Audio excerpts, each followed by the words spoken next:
Okay, Core Math 2 kiddos, this is Concept Check continued, and I'm going to do 5, 6, 7, and 8 in this video. So for number 5, the question is explain how you can determine if the parabola opens up or down simply by examining the equation.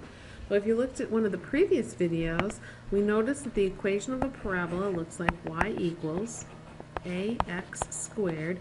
Notice I'm using an a instead of a number just to make it very generic, plus bx plus c. This first term is called your quadratic term.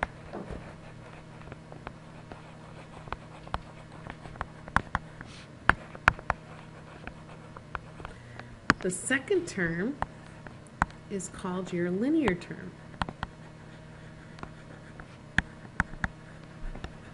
And finally, the third term is called your constant term.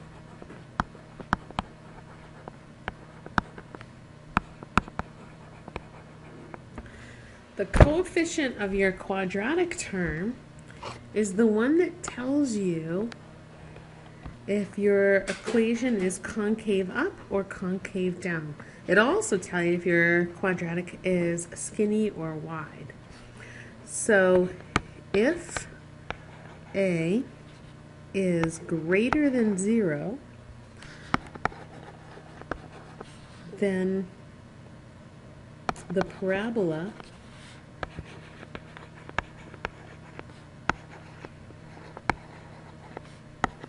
is concave up.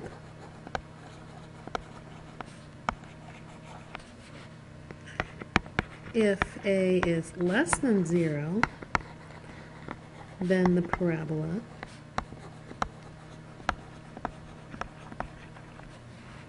is concave down.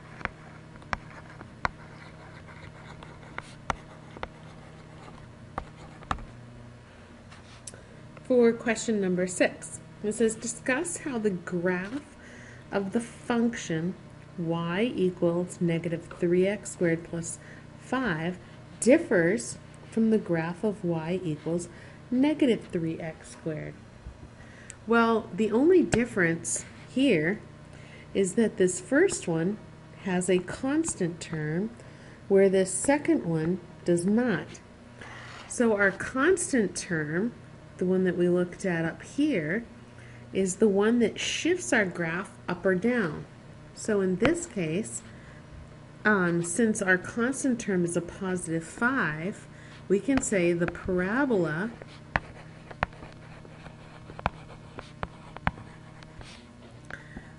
described by the equation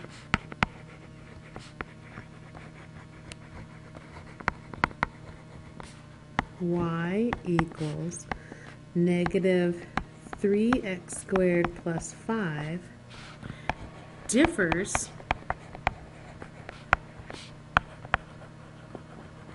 from y equals negative 3x squared because it is shifted up 5 units. So the constant term always shifts our graph up or down. So I'm going to kind of put that in there. The linear term shifts it left or right. And the quadratic term, just have complete notes here, concave up, concave down, concave up, and it also makes it wide or skinny. Okay. So in the second one, discuss how the graph y equals x squared plus 4x differs from y equals x squared. Well, in this case, we know that it shifts it left or right, but it's kind of difficult sometimes to tell, does it shift it left or does it shift it right? So what I would generally do is I would go ahead and find those x-intercepts that we had looked at. So looking at y equals x squared plus 4x, to find the x-intercepts, I'm going to go ahead and factor. So the greatest common factor between x squared and 4x is x. And then I've got x plus 4. This gives us x-intercepts of 0, 0, and -4, 0. The graph y equals x squared can be factored as y equals x times x, and it gives us the x-intercept of 0, 0. It does it twice, but I only have to write it once. So if I was to look at the graph of the first one, I'm just going to do a little rough sketch. I would have something, notice I have a positive a, so it's concave up, and it just hit at 0, 0, so it looks something like this. Whereas this graph over here, notice I'm at 0, 0, and I'm at -4, 0. Extend my x-axis here. So, and I'm also concave up. So this graph looks like this. So this linear term shifted our parabola to the left. So I would say the function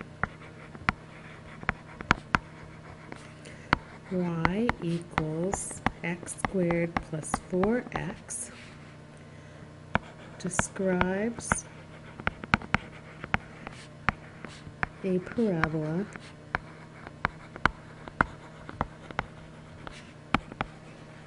that is shifted to the left of the parabola described by y equals x squared. All right, and finally we have number 8. It says order the group of quadratic functions from narrowest to widest. So remember, and I'm going to kind of just shift us up here to where we described it. So that a term that we look at not only tells us that we're concave down or concave up, it tells us if we're wide or narrow. So just to add a little notes here, we can say that if, and I'm going to kind of put it in its absolute value because the negative just tells us that we're concave down, the positive just tells us we're concave up. But if I say the absolute value of a less than 1, meaning all those numbers between -1 and +1, like 0.2 or 1/2 or -1/3, these all produce a wide parabola. Whereas all those numbers that are greater than 1, absolute value, produce a narrow. So for example, 2, -5, 10, -2 1/3. All those would produce a narrow graph. So here we need to go from narrowest to widest. So in other words, I have to pick the absolute value of my a that's the largest. So if I was to think about all my numbers, the absolute value of this first one would be 3. The absolute value of this second one would be 1/2. 3 is bigger than 1/2, so this is going to be narrower than 1/2. The absolute value of this a term is 4. Well, 4 is larger than the absolute value of -3, so -4 is going to be narrower than this one. And then finally we have the absolute value of -1/8, which is 1/8. That's going to produce a wide one. So the narrowest is going to be this one. So y3. Next is going to be y1. because the absolute value of negative 3 is 3. So that's the next largest number. The next largest number would be 1/2, because its absolute value of 1/2 is 1/2. And then finally, the absolute value of negative 1/8 is 1/8, which is smaller than 1/2. So we have y4.